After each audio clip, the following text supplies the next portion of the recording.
everyone, Sammy here from Littlest Stitch. I've just put a video together for you guys about weaving in the ends. I've had a few messages from people via Instagram and Facebook, and you guys want to know how I do it. My way isn't the only way, it's not the best way, but it's the way I do it. So I use cotton for all my blankets, which is what I make mostly when I crochet, is blankets. Cotton has no memory, so it can tend to unravel. When I weave my ends in, I give myself a tail that's quite long so that I know that when my ends have been woven in, there is no chance of them coming undone. So this video will demonstrate how I do it. I've put two different colours together to show you how I weave my ends in so that the back of my work looks as seamless as the front of my work. So without further ado, let's get into it. I have actually weaved in some of the ends on these just so that they were out of the way. So I'm just going to pick up, I usually leave quite a long tail, especially when I'm working with cotton, because I find that cotton actually tends to unravel. So when I'm weaving in the ends, I just, with a join here, I would just go into the back of the stitches just like this, underneath for a little, maybe an inch, and then I would come through like that, and I would pull it just to where my tension actually is, or the tension on the project actually is. Then I would come back up again. So I would then go back underneath those stitches,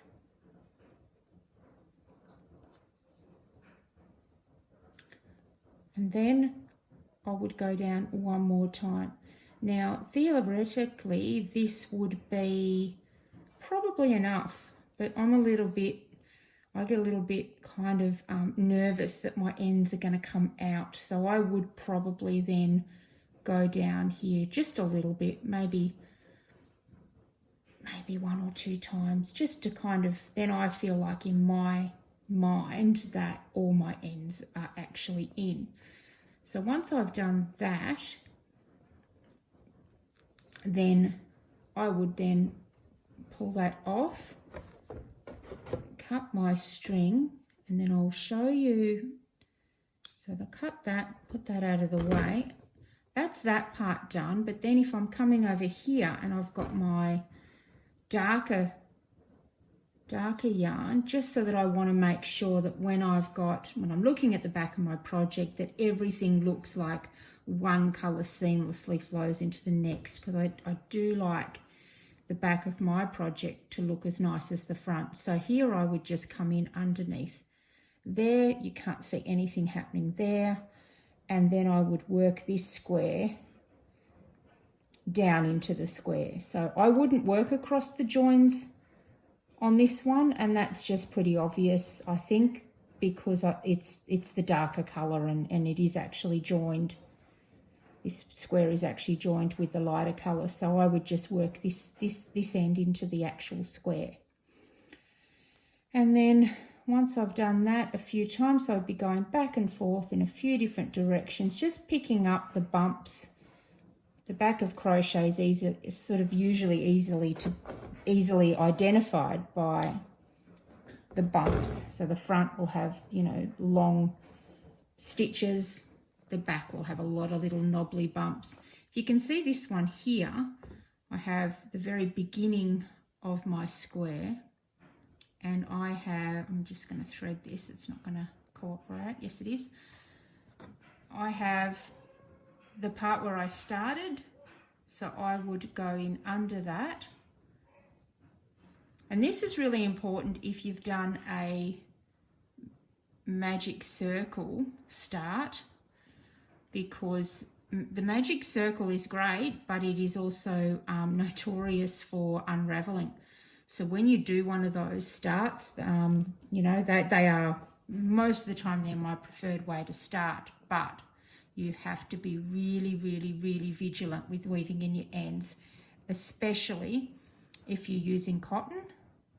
Cotton has no memory and it will unravel. So you have to be really careful. So I would go around this one and then I would come back around again.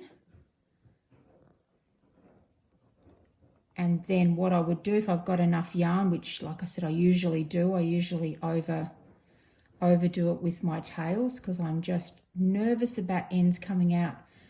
There's nothing worse than finishing a blanket and then you look right into the middle and there's a square in the middle and suddenly you see an end coming out, and then all your work could be for nothing if that end unravels right in the middle. So yeah, it is a tedious job, but I've got to say it's worth it to get really, really, really good sewn in ends that are really good. And there's that, and all our ends are in and it's ready for the next section. So that was how we weave in ends, and I hope you guys enjoyed it. I hope you got some use out of it and that you can go on and weave in your ends with confidence. If you would like to see more videos like this, pop a comment down below, click on the like and subscribe because that really helps, and then I can start to put some more videos like this together. So thanks for joining me, and we'll see you again soon. Bye.